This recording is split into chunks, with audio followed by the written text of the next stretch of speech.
Alors, bonjour Samaya, et puis alors heureuse d'être avec toi ce soir.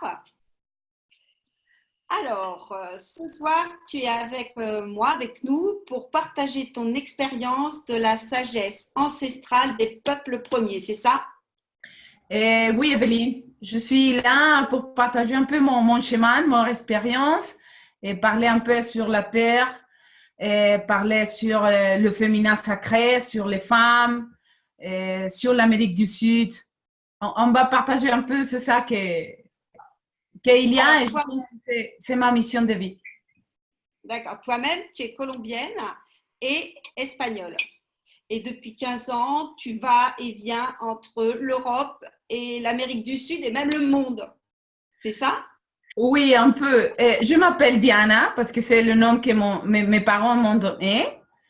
Et, D'accord. et quand j'ai rencontré mon chemin, que j'ai rencontré ma mission de vie à travers la terre-mère et à travers la sagesse aymara, du peuple aymara qui habite au Pérou, au Bolivie, au Chili, j'ai trouvé mon vrai nom, on va dire, mon nom d'essence, que c'est une vibration, que ça, c'est un lien avec ma couleur, avec mon cheval de vie, avec mon âme. Et depuis 5 ans, je m'appelle Samaya, que c'est pratiquement ma mission de vie. Non, c'est pas un nom humain, c'est une mission, Samaya. D'accord. Alors, est-ce que tu pourrais me dire comment de Diana, qui était une jeune femme architecte, talentueuse, eh bien, on devient un émissaire de paix et de reconnexion avec la terre-mère? Comment ça s'est passé? Je pense que toutes les personnes, non? Pas seulement moi. Je pense que, parce que tu me connais depuis longtemps, j'avais une vie tranquille, j'ai une profession, et j'avais plein de choses, un copain, une maison. Mais il est arrivé un temps que j'étais très malade physiquement. J'ai touché fond, j'avais pas d'argent. Et mon corps physique, il était tellement malade.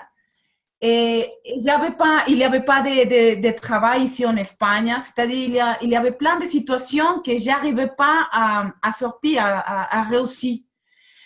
Et surtout mon corps. J'étais tellement malade et je prenais beaucoup de médicaments, beaucoup, beaucoup, beaucoup.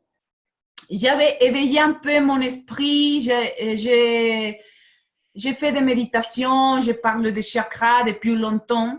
Mais c'est vrai qu'il est arrivé un point dans ma vie que j'étais pas contente, j'avais pas envie de vivre. C'est-à-dire, il y avait plein de choses autour de moi très lourdes que je n'y arrivais pas. Et dans ce chemin-là, j'ai rencontré les sages qui s'appellent Amauta. Et Amauta en Aymara, dans la langue, dans le dialecte Aymara, signifie sage. Et c'est un homme qui voyage autour du monde. Et je l'avais rencontré et il m'a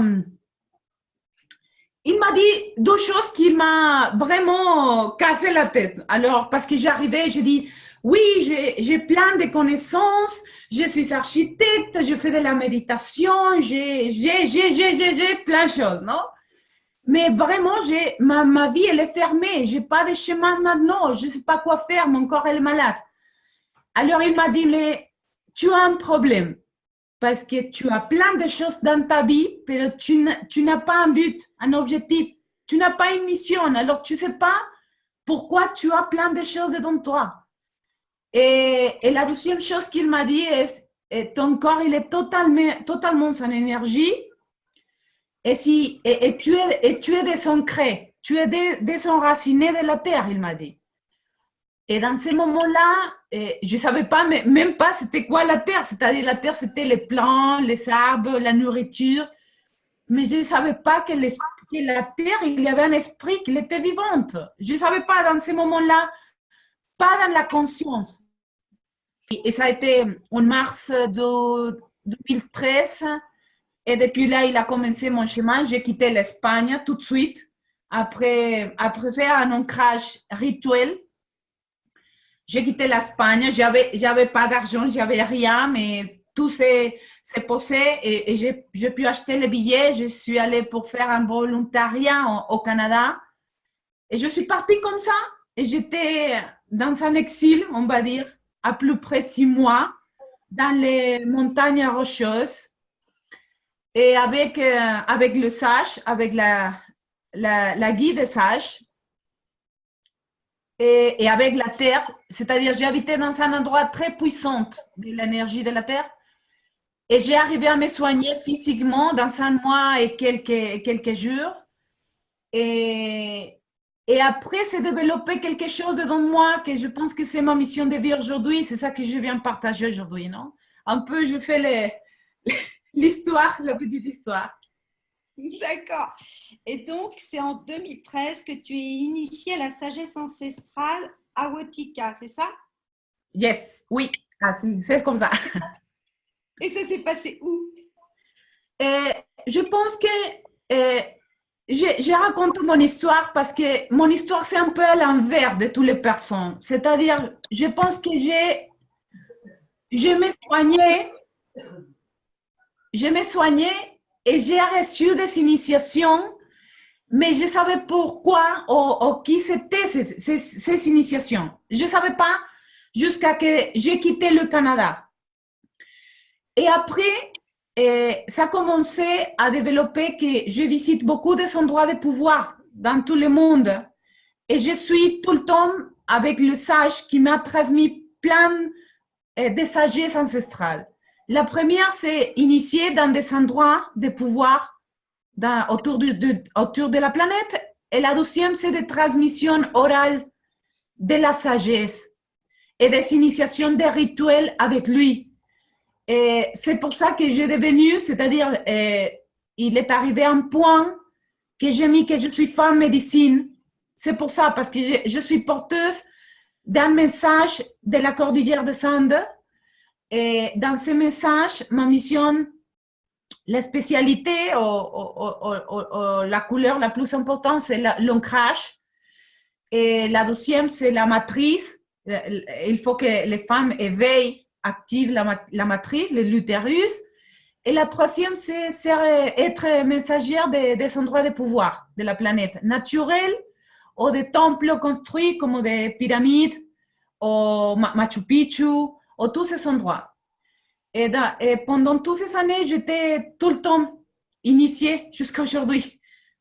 D'accord. Quand tu dis des endroits de pouvoir, tu parles d'endroits qui ont une grande énergie? Oui, il y a des endroits naturels, c'est-à-dire il y a les endroits de pouvoir, pour moi, il y a deux types. La première, c'est naturel, c'est-à-dire où il y a l'eau, la terre, le feu, et l'eau totalement pure et les éléments en expansion. C'est-à-dire, il n'y a pas d'humain qui habite dans les endroits. Et je remercie parce que j'ai la chance de pouvoir y aller et de prendre l'énergie et partager le message de la terre des endroits. Et la deuxième, c'est qu'il y a des endroits de pouvoir qui ont été construits pour les grandes civilisations. L'Égypte, Maya, des Andes, il y a partout. Et normalement, oui, j'arrive à visiter plein d'endroits qui sont porteurs d'énergie. C'est-à-dire même les temples qui sont construits sont comme des vortex d'énergie, des canalisateurs du vortex d'énergie qu'il y a dans l'endroit où ils sont placés. D'accord. Et ces endroits-là, il y en a partout sur la planète ou c'est principalement en Amérique du Sud? Non, la différence c'est qu'il y a partout, parce qu'il y a les Sumériens, et il y a plein, les Celtes, les Druides, tous. Mais c'est vrai qu'en Amérique du Sud, le Mexique, Guatemala, Honduras, toute l'énergie, il est actif en ce moment dans la planète parce que l'énergie est disponible pour l'éveil spirituel. Il était placé dans ces endroits-là, c'est-à-dire que l'énergie elle est ouverte. On peut y aller à son endroit et tu reçois quelque chose. Et la terre-mère est très vivante. Elle est très vivante aussi dans les traditions des peuples premiers, qu'ils sont vivants encore. Et l'énergie, elle est vivante. La sagesse, elle est vivante. Et là, justement, tu viens de dire les peuples premiers. Et c'est quoi un peuple premier? C'est-à-dire le peuple qui jamais a perdu la langue. les traditions ancestrales. C'est-à-dire qu'ils sont encore vivantes. Et les Aymara, qui sont porteuses de la sagesse amautique que j'ai, si tu vas en Amérique du Sud, ils sont vivants. Ils parlent la langue, ils célèbrent le solstice, la lune, ils travaillent la terre, ils sont totalement en harmonie avec la terre-mère et avec le ciel, non? Le cosmique, la connexion parfaite entre les deux mondes, non? Même le Guatemala, j'étais il y a quelques semaines, c'est la même chose, ils sont très vivants, ils sont, par exemple, l'autre chose, Evelyne, que c'est très important, c'est les tissus. C'est-à-dire, ils tricotent encore. C'est une sagesse qui était transmise, qu'elle est vivante encore. Mais tout le reste du monde, on n'a pas cette sagesse. D'accord, ils tissent encore leurs tissus. En plus, ce n'est pas seulement des tissus, ce sont des codes, des informations qui sont placées dans les tissus, tu sais. D'accord, donc dans les motifs, il y a des informations. Oui. D'accord.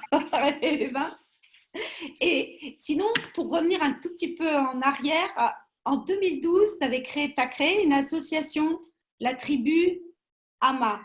Ou de Ama, je ne sais pas. Ça a été en juin 2013, quand j'étais au Canada.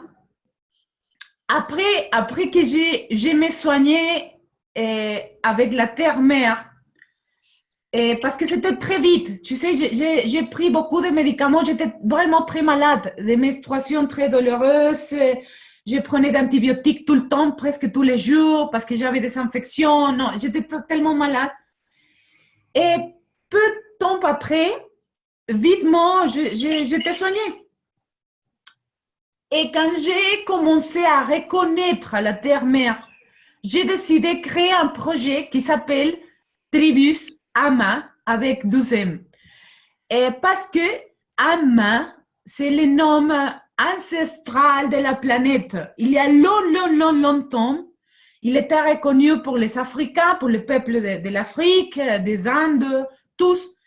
C'est de là qui vient Pachamama, de Ama, Pachamama. Regarde que tous les peuples, tous les êtres humains, c'est les premiers mots qu'on parle. On dit maman, maman.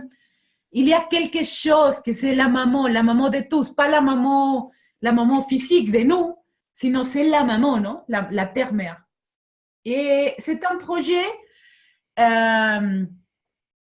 qui est créé pour développer des projets qui se basent dans l'éveil de la conscience avec la terre-mère. Des danses, des danses ancestrales, des instruments ancestrales, des travail avec la menstruation consciente. C'est-à-dire, il y a plein de femmes qui travaillent avec moi dans ces projets, qu'on organise des ateliers, des congrès, tout pour la conscience de la terre-mère.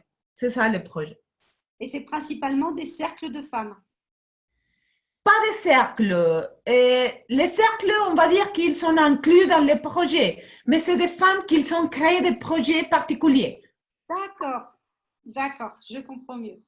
Sinon, est-ce que tu pourrais me dire qu'est-ce que la sagesse awotika, qu'est-ce qu'elle a de particulier par rapport à d'autres? Je trouve que l'amautisme ou la sagesse amautica, c'est le même, mais le mot en espagnol c'est amautisme. Mais l'amautisme pour moi, c'est ça qui m'a été transmis. C'est une façon de vie, Evelyne. L'amautisme, il est vraiment simple comme sagesse. C'est devenir en parfaite connexion avec la terre-mère chaque jour dans ta vie. C'est être en connexion avec elle tout le temps et avec la ritualité sacrée qu'on a oubliée.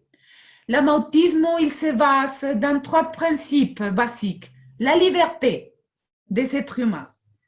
On transmet des sagesses, mais on ne laisse pas de traces. C'est-à-dire, on ne peut pas dire des choses qui te génèrent un blocage ou qui donnent de la limitation. Et le troisième, c'est la simplicité et l'authenticité. C'est-à-dire, on dit dans l'amautisme que chacun a une couleur, chacun a une mission et il faut la trouver et vivre de sa mission et la partager avec le monde, avoir une vie au service, bien branchée à la terre-mère. On va dire que ça, c'est l'amautisme dans les mots simples, non? Mais c'est vraiment une philosophie, c'est un chemin qu'il faut travailler toujours, toute la vie, qui développe quelque chose de magique en toi. On travaille des codes de limitation qu'on a, d'efforts. Normalement, l'amautisme enlève le voile qu'il a, il nous empêche de voir les choses. L'amautisme, c'est une philosophie de vie pour moi, qui ça commence pour s'ancrer à la terre. D'accord. Et je t'ai entendu parler d'énergie féminine. Est-ce qu'on peut dire que c'est comme le féminin sacré? Oui, l'énergie, je pense qu'il y a une espèce de mode, on va dire, non? Parce que toutes les personnes dans tout le monde, des cercles de femmes, des l'utérus, je ne sais pas quoi. Et normalement, je trouve tout le temps ça parce que c'est ma mission, c'est mon métier. Mais je pense qu'il y a une grande chose qu'il faut faire attention. On ne peut pas parler d'énergie féminine ou du féminin sacré si on ne parle pas de la terre-mère. Parce qu'elle est la porteuse de l'énergie sacrée féminine. C'est elle.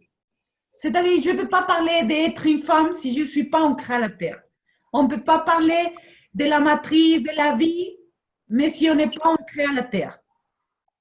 Et surtout, quand on parle de l'énergie féminine, on parle de qualité. Par exemple, la tolérance, la patience, la nutrition, la protection, toutes les capacités maternelles. On parle de l'énergie féminine. Que si tu vois, c'est tout ça qu'on n'a pas dans le monde. On n'est pas dans la fraternité, dans la coopération. Et quand on parle de l'énergie féminine, on parle de ça. Et surtout, on parle des racines et de la terre-mère. C'est ça le féminin sacré. Et là, tu vois, je t'entends depuis plusieurs fois parler de l'ancrage, mais je crois que tu as écrit un livre sur l'ancrage, mais pas encore traduit en français, mais bientôt peut-être. Oui, il est écrit en espagnol depuis 4 ans.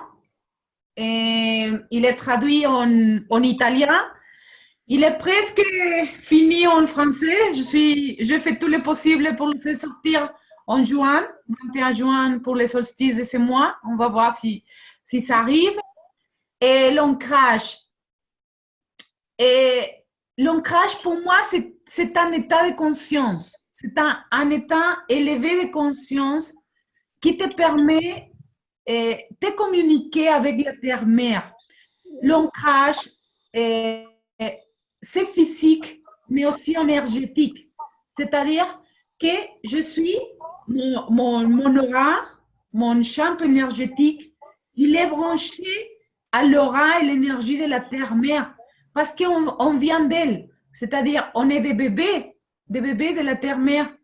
Et on a oublié reconnaître cette énergie, reconnaître qu'elle est la mère de tous. Et ben voilà, dans mon livre, et surtout dans toutes les conférences et dans toutes les choses que je parle, l'ancrage, il parle de qu'est-ce que c'est le féminin sacré.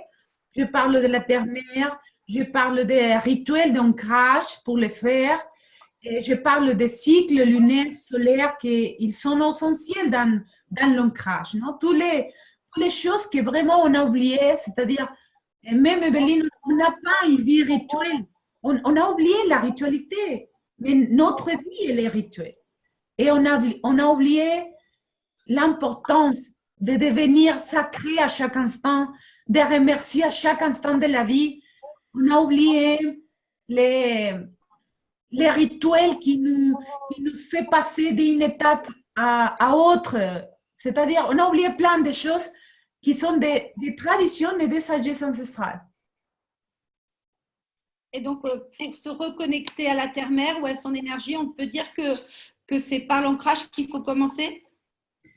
Oui, je pense que tous les êtres humains, il faut n'importe quel chemin spirituel ils sont en train de faire, mais il faut commencer pour la connexion avec la Terre-Mère, parce que elle est la source de l'énergie de notre corps physique et de notre énergie, de notre âme, de notre âme.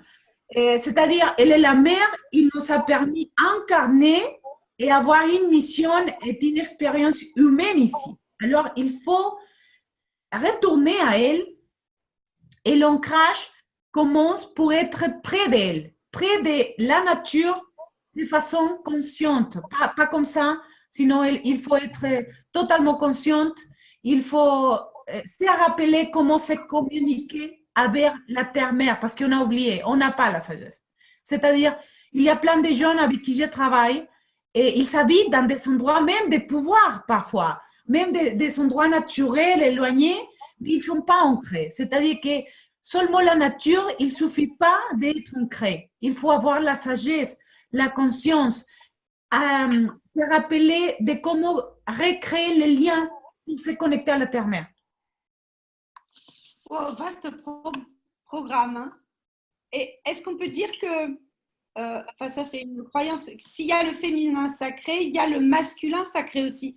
Et que pas le but, mais si peut-être moi mon but de vie c'est de rejoindre le masculin et le féminin pour l'unité. Oui, bien sûr. Si tu te rends compte, dans toutes les grandes civilisations, il y a 12 énergies qui sont reconnues. C'est-à-dire, les principes créateurs, il y a deux parties, le masculin et le féminin. Et le masculin, pour nous, dans la sagesse ancestrale, il est représenté par le soleil, le père soleil, le Tata Inti, qu'on l'appelle en Amérique du Sud, non? Le père ciel des Esséniens. C'est-à-dire, il est reconnu, mais je pense que du Père Dieu, on a jamais coupé la connexion. C'est-à-dire, on est bien branché au Père, mais de la mère, on a oublié. Et surtout, dans le monde actuel, on peut appeler, j'aime pas les mots, mais je veux le dire pour comprendre, le patriarcat. Si tu vois, on a, dans ces moments encore, on a un déséquilibre de l'énergie féminine et masculine. C'est-à-dire, on est des femmes très masculines et on a arrivé à un point qu'on a abusé de cette énergie. Il est pas bien calé dans nous, dans la planète. C'est-à-dire, le masculin, c'est les axes, c'est la cohérence, c'est avoir un but et le mettre en service de quelque chose.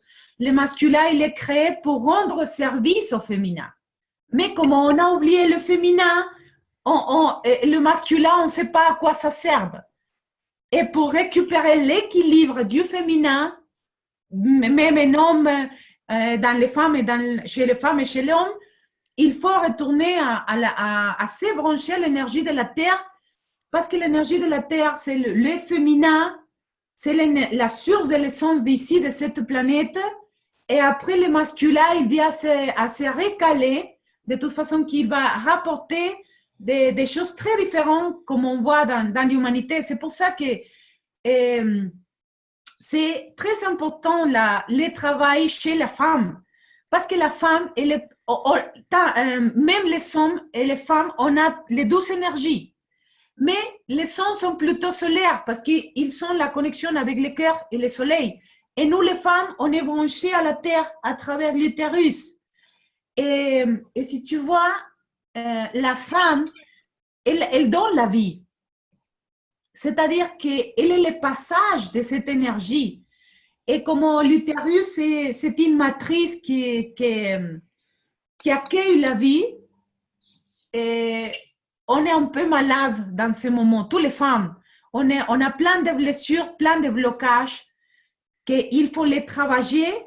Comme ça, l'énergie féminine, elle va prendre un peu plus de puissance. Et comme ça, on devient toutes branchées à la terre. Et comme ça, l'homme comme être, il va commencer aussi à rééquilibrer son féminin.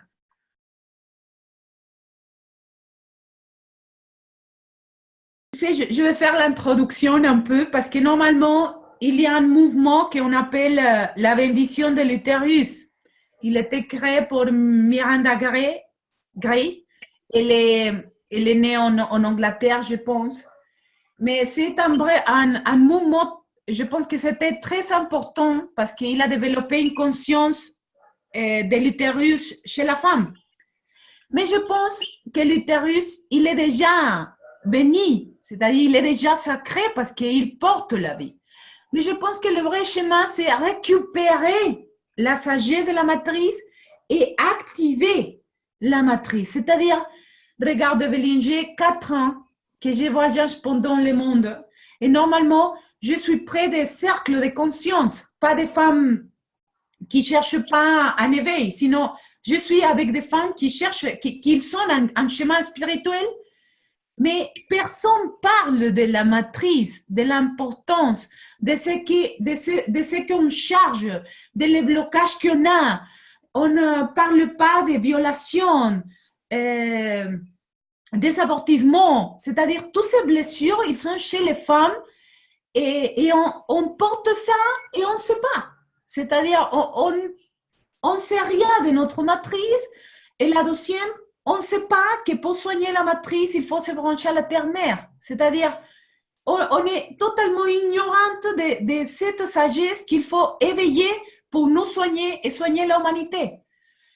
Et alors, j'ai créé cet cercle, parce que c'est un cercle, non? C'est un workshop, un atelier, mais c'est un cercle qui a 3 parties.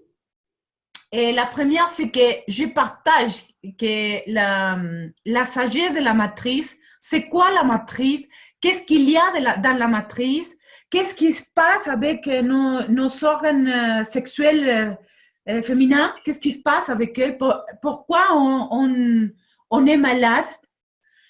Et la deuxième partie, je parle avec chaque femme, avec sa situation.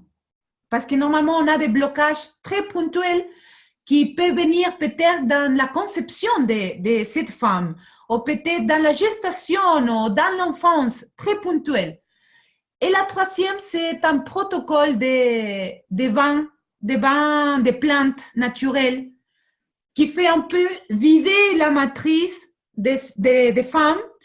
Et il commence vraiment à trouver un vrai chemin. Parce que normalement, nous les femmes, toutes, même si on a eu un chemin spirituel, on est la copie de notre mère dans quelque sens. C'est-à-dire, on n'a pas eu la liberté de choisir, vraiment de choisir, parce qu'on a hérité plein de croyances, de limitations qui sont placées dans la matrice et on n'arrive pas à s'en sortir.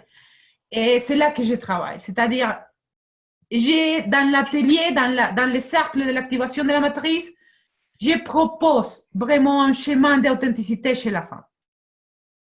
Peut-être qu'il y a quelqu'un d'autre qui voudrait te poser des questions. Ok. Et ben voilà, on a plein de femmes. Ah, il y a Sylviane. Je ne sais pas si Sylviane, il voulait parler. Sylviane, il habite en Polynésie. Je l'avais rencontré il y a quelques mois. Ça va? Je suis contente de te voir et que tu sois là. Mais oui, mais je ne vais pas être là très longtemps parce que je dois retrouver mes élèves qui passent le bac de théâtre. Ok. Mais là, je t'écoutais et j'étais scotchée à l'ordinateur. Voilà.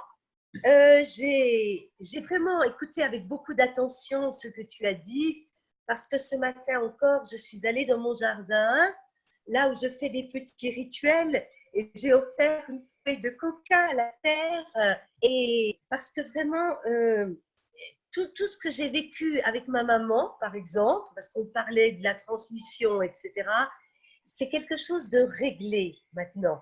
Yes! Oui, c'est super. Hein? C'est dans mon cœur, dans mon corps, mais depuis 2 jours, je m'aperçois que les mêmes choses reviennent avec mon fils. Tu vois, il y a eu transmission.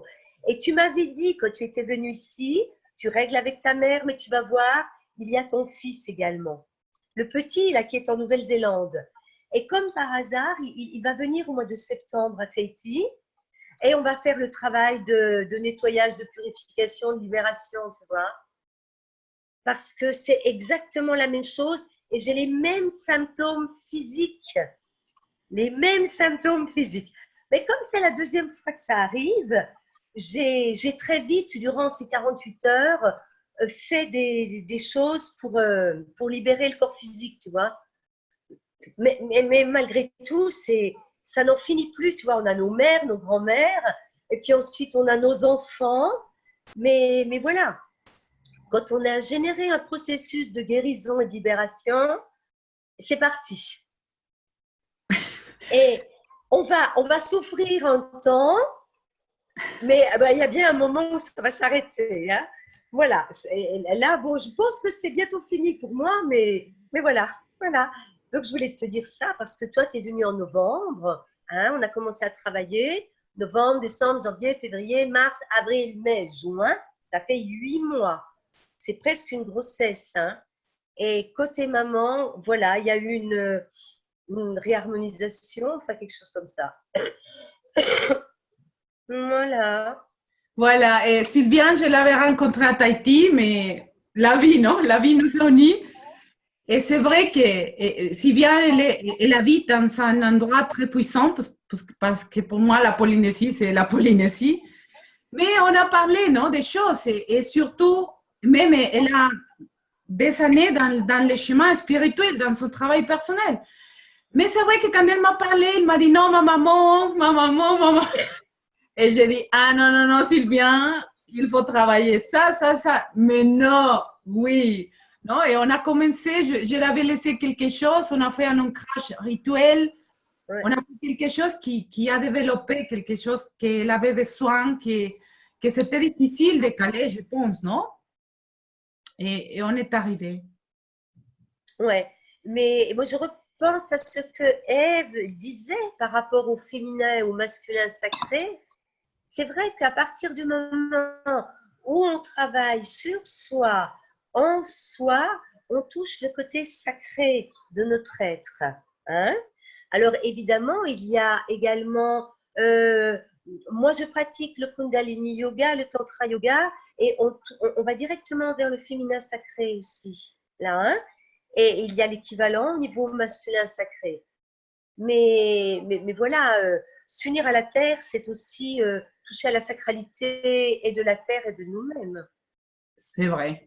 Il y a je pense qu'avec toi, on peut faire, c'est-à-dire, maintenant tu peux le voir, la différence de ce qu'on a partagé et vraiment l'échange, les ajustements qui s'est fait dedans toi, dedans ta matrice avec la terre. Il y a une grande différence. Hein?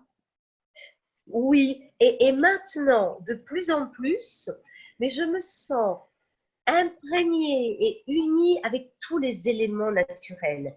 Et quand je mets mes pieds sur la terre, pieds nus, j'ai vraiment l'impression de rentrer dans la terre, ou que la terre rentre en moi, mais c'est une fusion, c'est extraordinaire. C'est physique, c'est pas ma tête, hein, tu vois, mais ma tête a dit, ah, mais qu'est-ce qui m'arrive?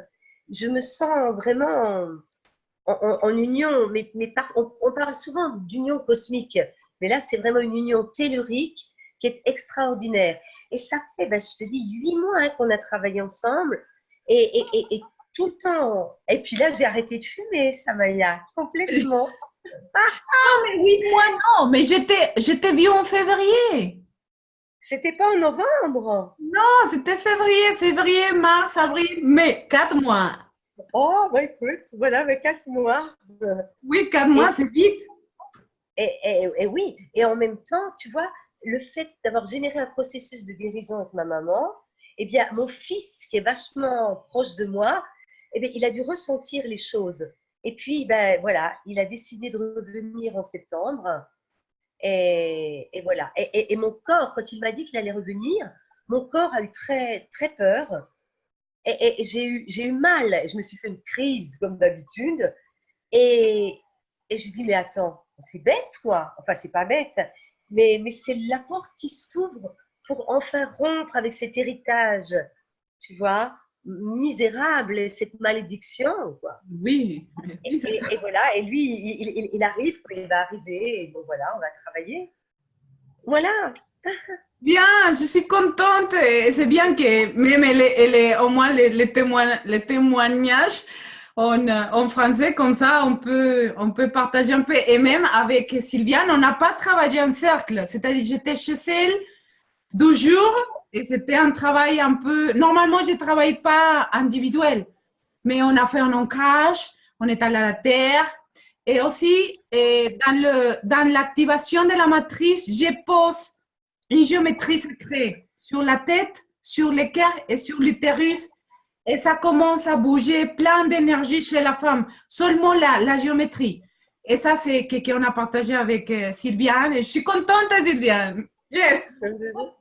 Merci. Ben oui, oui, et je suis contente de le transmettre. Je ne sais pas s'il y a beaucoup de personnes qui écoutent ou qui sont là, mais enfin, peu importe. J'ai une amie, Fanou, qui doit être là. Je vois son nom inscrit. Il est là. Elle est là, Fanou. Voilà, je lui en ai parlé hier. Et j'aimerais vraiment que… C'est mon souhait profond que les êtres puissent prendre conscience de leur nature autant tellurique que cosmique. Ouais, autant terrestre qu'angélique et archangélique. Et tout ça, c'est une grande divinité, quoi. Hein, c'est notre divinité. Et les choses se font tellement simplement, également. À partir du moment où on le veut, il faut accueillir, il faut s'ouvrir, et puis voilà, quoi. C'est vrai que c'est ça que dit Sylviane. On parle beaucoup de Dieu Père, Dieu cosmique. Il y a quelqu'un qui a ouvert quelque chose. Oui, c'est Patrick. Ouais. C'est qui a touché?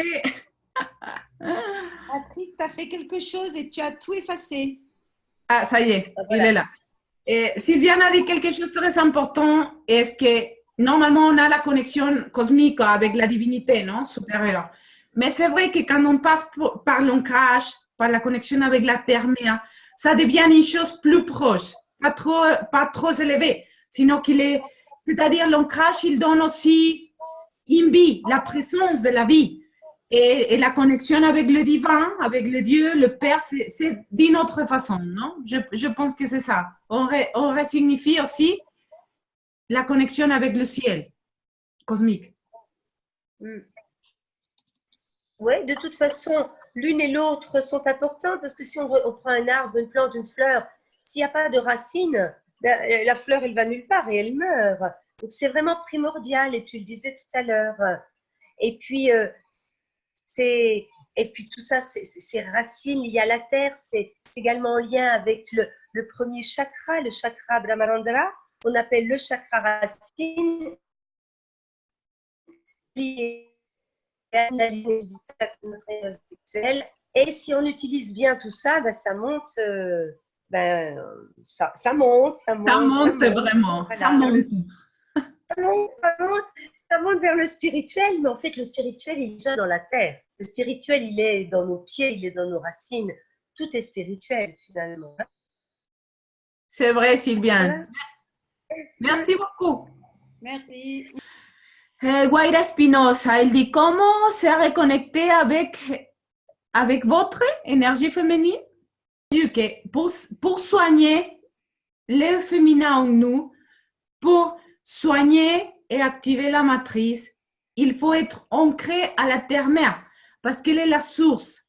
Quand on est branché, c'est ça que raconte un peu Sylviane. On a travaillé bien la terre et après, il s'est développé dans sa vie plein de choses. Il est arrivé à caler bien la relation avec sa mère parce que c'était un peu compliqué.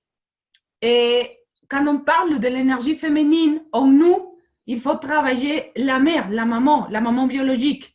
Parce qu'elle est le chemin, c'est la porte, c'est le canal qui nous conduit à l'énergie féminine, à notre propre énergie féminine.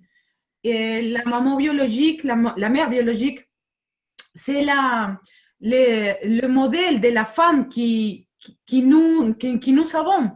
La maman, c'est l'être avec qui nous passons les temps les plus proches, les plus essentiels, qui nous transmet tout dans la vie. C'est-à-dire que pour se reconnecter à notre propre énergie féminine, il faut se brancher à la terre, activer l'utérus, soigner notre maman biologique, soigner le féminin en nous, qu'il est bien blessé dans nous, et rééquilibrer le masculin.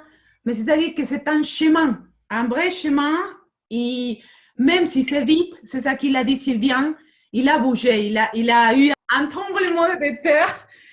Et c'est ça qui arrive quand on commence à soigner l'énergie féminine, c'est comme la terre. Mais après, c'est vrai qu'on devient vraiment une femme authentique. Sinon, on passe tout le temps avec des héritages, des codes, des limitations. Et c'est ça qui est un peu à expliquer, Sylviane, qu'il est arrivé, non? Mais c'est l'essentiel, c'est la terre pour commencer à travailler l'énergie féminine. Et si un homme veut travailler l'énergie féminine, comment il fait? La même chose, seulement que, regarde, dans l'homme, c'est un peu différent. C'est-à-dire, l'homme et la femme, on est construits de façon différente. L'homme, il est solaire et le travail, c'est avec le cœur. C'est sa connexion directe. C'est pour ça que l'homme peut maîtriser meilleur ses émotions. Quand il se branche à la terre, comme il n'a pas d'utérus, la connexion avec la terre, il est super vite. Il lui donne beaucoup d'énergie, beaucoup d'expansion et il est hyper vite, l'ancrage chez l'homme. Chez la femme, comme il y a la connexion, il y a la matrice qui est bloquée, qu'il a plein de trucs, des blessures, des souffrances, de n'importe quoi, l'énergie, elle rentre et l'énergie la bouge. Et après, quand il commence à soigner, il peut maîtriser mieux les énergies. Mais l'ancrage, c'est pour tout. Et l'ancrage, quand on parle des enfants, les enfants jusqu'à 8, 9 ans, ils sont ancrés, les bébés sont ancrés, sauf quelques situations particulières d'une maladie. Mais les animaux sont ancrés, les enfants sont ancrés, les plantes sont ancrés. Nous les adultes, surtout ceux qui ont vie éloignés de la nature, on est désancrés. Mais les peuples premiers, ils sont ancrés, ils sont tous ancrés, en parfaite harmonie. Ils sont ancrés, mais nous, on est enlevé de la terre, non?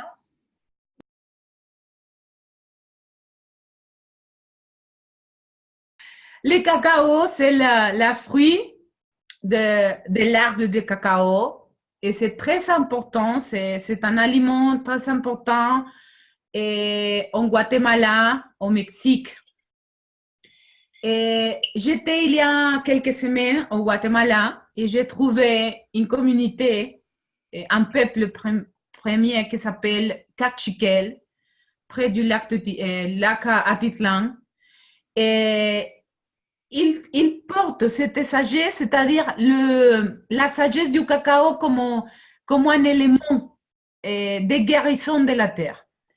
On dit que le Dieu, ils sont donnés à Quetzalcoatl, que c'est le dieu des Mayas, qu'ils ont donné le cacao pour guérir les êtres humains et surtout le cœur.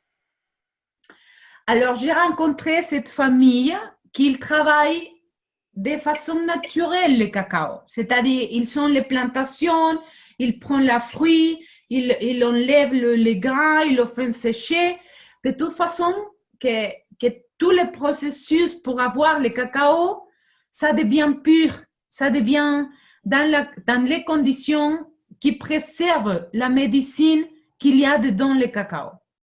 Alors, le cacao, c'est la base du chocolat. Mais normalement, le chocolat, c'est quand on a la transformation avec le sucre. Quand on ajoute au cacao le sucre, ça devient le chocolat. Mais normalement, la base de ce chocolat, ce n'est pas de vrai cacao. C'est modifié avec la lécithine de soja, avec le sucre raffiné, avec n'importe quoi.